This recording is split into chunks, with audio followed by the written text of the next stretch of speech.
Tak a teraz rovnako podstatný blok, kvalita trávnika. Podstatný minimálne z toho dôvodu, že to je práve tá najvizuálnejšia stránka, ktorá veškerá verejnosť a celé okolie vníma úplne najviac. Je podstatné, že vysvetlíme vám niečo ohľadne mulčovania, tak ako ho nepoznáte. Porovnávame 5 kosení v roku alebo 6 kosení versus každodenné kosenie a tým pádom vlastne kvalitu golfu na verejnej zeleni. Poďme sa na to pozrieť. Robotická kosačka je navrhnutá práve tak, aby každý deň pokosila každý kúsok tej plochy, na ktorej sa nachádza. A tým pádom porovnávame vlastne kosenie každodenné s veľmi občasným. Ako to v skutku vyzerá.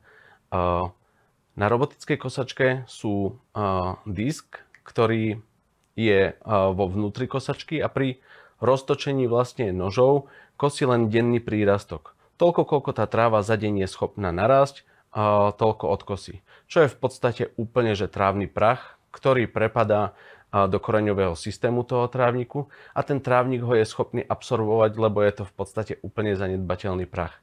Ale zároveň tým neodnášame tú biomasu, tú biohmotu a slúži to ako hnojivo, ktoré pomáha tej tráve živiť sa samou sebe.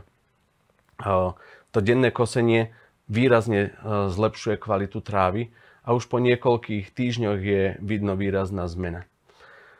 Ak si predstavíte, ako to robíme v súčasnosti, aký je ten konvenčný spôsob, tak počas tej jarnej sezóny, keď je ten prírastok tej trávy veľmi vysoký, prichádzame do tej trávy veľmi vysokej a ono v skutočnosti odkášame obrovský kus trávy.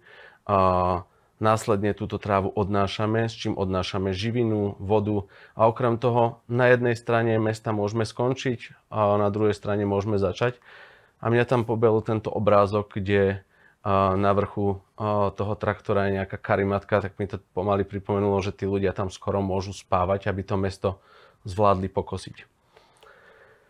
Nemusí to tak v skutočnosti byť.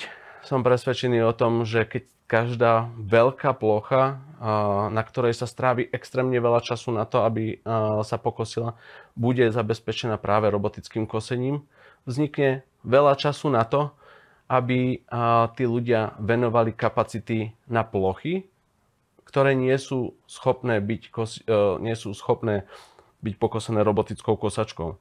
Napríklad veľmi členité plochy pod stromami a podobne.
je dôležité, že ten princíp fungovania robotickej kosačky už dnes globálne v zahraničí je úplným štandardom. Je bežné vidieť robotickú kosačku pri školách, pri škôlkach, v rôznych prostrediach, hrady, zámky.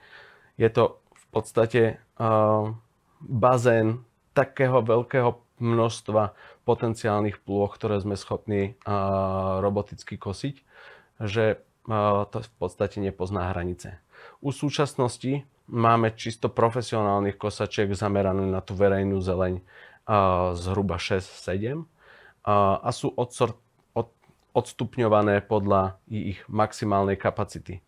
V podstate sa pohybujeme v súčasnosti od robotickej kosačky určenej pre 2000 m2 a končíme rádovo až na 75 000 m2.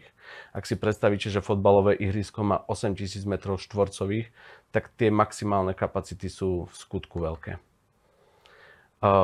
Podľa mňa sú v tom neobmedzené príležitosti. Rôzne športové kluby, kúpaliská, hrady, zámky, kúpele, školy, škôlky, úplne fantastické, nerušia, nemocnice a rôzne priemyselné areály, tak ten potenciál na tú kosačku je veľmi veľký. To znamená, pozreli sme sa na to z toho uhla kvality, ale zároveň je podstatné vedieť, že kosačka nie je určená už len pre malú rodinnú záhradu. A v prípade, že by vás zaujímali iné otázky, neváhajte ma kľudne kontaktovať. Ďakujem pekne.